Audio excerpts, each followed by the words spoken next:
ಇವತ್ತಿನ ತಿಂಡಿ ಸ್ಪೆಷಲ್ ಏನು ಗೊತ್ತಾ? ಮೂಲಂಗಿ ಪಲ್ಯ. ಸಾಕ ನಿದ್ದೆ ಕಂದ? ನಿದ್ದೆ ಸಾಕಾ? Good morning. Good morning. ಇಲ್ಲಿ ನಮಸ್ತೆ ಮಾಡಿ.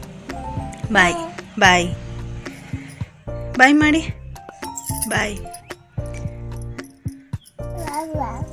Hello everyone, welcome to my mini vlog. ಏನು ಗೊತ್ತಾ, ಪಾಪು ಇವತ್ತು ಎತ್ತಿತ್ತು ಲೇಟ್ ಆಯಿತು. ಆ್ಯಂಡ್ 9:15ಗೆ ಎದ್ರು. ಒಂದೊಂದು ದಿನ ಅವರು ಬೇಗನೆ ಎದ್ದೇಳ್ತಾರೆ, 7:30 ಆ್ಯಂಡ್ 7, 6:30 ಈ ಥರ ಎಲ್ಲ.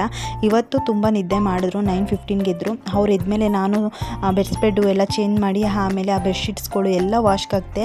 ಊರಲ್ಲಿ ನಮ್ಮ ಅಪ್ಪನ ಮನೆ ಅಲ್ಲಿ ಜಾತ್ರೆ ಇತ್ತು. ಸೊ ಹಂಗಾಗಿ ನಾನು ಮನೆಯೆಲ್ಲ ಕ್ಲೀನ್ ಮಾಡಿಬಿಟ್ಟು ಪೂಜೆ ಮಾಡೋಣ ಅಂತ ಅಂದ್ಬಿಟ್ಟು ಇವತ್ತಿನ ತಿಂಡಿಗೆ ಸ್ಪೆಷಲ್ ಏನು ಗೊತ್ತಾ, ಮೂಲಂಗಿ ಪಲ್ಯ ಮಾಡಿದರು. ನಾನು ಇದೇ ಫಸ್ಟ್ ಟೈಮ್ ತಿಂದಿದ್ದು, ಬಟ್ ಚೆನ್ನಾಗಿತ್ತು. ಆ್ಯಂಡ್ ಅದಕ್ಕೆ ಚಟ್ನಿ ಮಾಡಿದರು ದೋಸೆ ಕಾಂಬಿನೇಷನ್ಗೆ. ಆ್ಯಂಡ್ ನಾನು ಬೆಡ್ಸ್ಪೆಡ್ ಎಲ್ಲ ಚೇಂಜ್ ಮಾಡೋಷ್ಟರಲ್ಲೇ ಪಾಪು ಫುಲ್ಲು ನಿದ್ದೆ ಬಂದುಬಿಡ್ತು. ಆ್ಯಂಡ್ ನಮ್ಮ ಅಮ್ಮನೂ ಕೂಡ ಇರಲಿಲ್ಲ.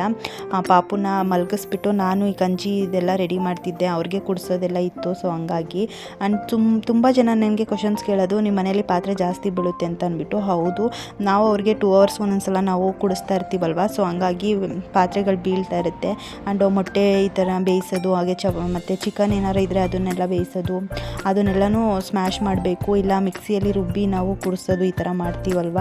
ಸೊ ಹಂಗಾಗಿ ಆ್ಯಂಡ್ ಗಂಜಿ ಎಲ್ಲ ರೆಡಿ ಮಾಡಿ ಆ ಗಂಜಿ ಎಲ್ಲ ಕುಡಿಸ್ಬಿಟ್ಟು ಅಷ್ಟರಲ್ಲಿ ಪಾಪು ಕೂಡ ಎದ್ಬಿಟ್ರು. ಅವ್ರನ್ನೂ ವಾಕರಕ್ಕೆ ಹಾಕ್ಕೊಂಡು ಆಟ ಆಡಿಸ್ಕೊಂಡು ನಾನು ಮನೆ ಕೆಲಸ ಎಲ್ಲ ಮಾಡಿಕೊಂಡೆ.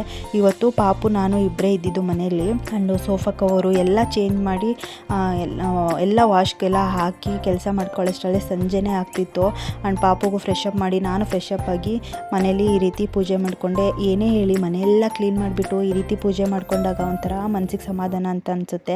ಆ್ಯಂಡ್ ದೇವಸ್ಥಾನಕ್ಕೆ ಹೋಗೋಣ, ಜಾತ್ರೆ ಕರ್ಕೊಂಡು ಹೋಗ್ತೀನಿ ಅಂತ ಹೇಳಿದರು ನನ್ನ ಹಸ್ಬೆಂಡು. ಸಮ್ ರೀಸನ್ಸ್ ನಾವು ಹೋಗೋಕ್ಕಾಗಿಲ್ಲ. ಇವತ್ತಿನ ಡೇ ಈ ರೀತಿ ಇತ್ತು. ಆ್ಯಂಡ್ ಪಾಪು ಜೊತೆಗೆ ಆಟ ಆಡ್ಕೊಂಡು ವೀಡಿಯೋನ ಎಂಡ್ ಮಾಡ್ತಿದ್ದೀನಿ. ವಿಡಿಯೋ ಇಷ್ಟ ಲೈಕ್ ಮಾಡಿ, ಹಾಗೆ ಫಾಲೋ ಮಾಡಿ. Thank you.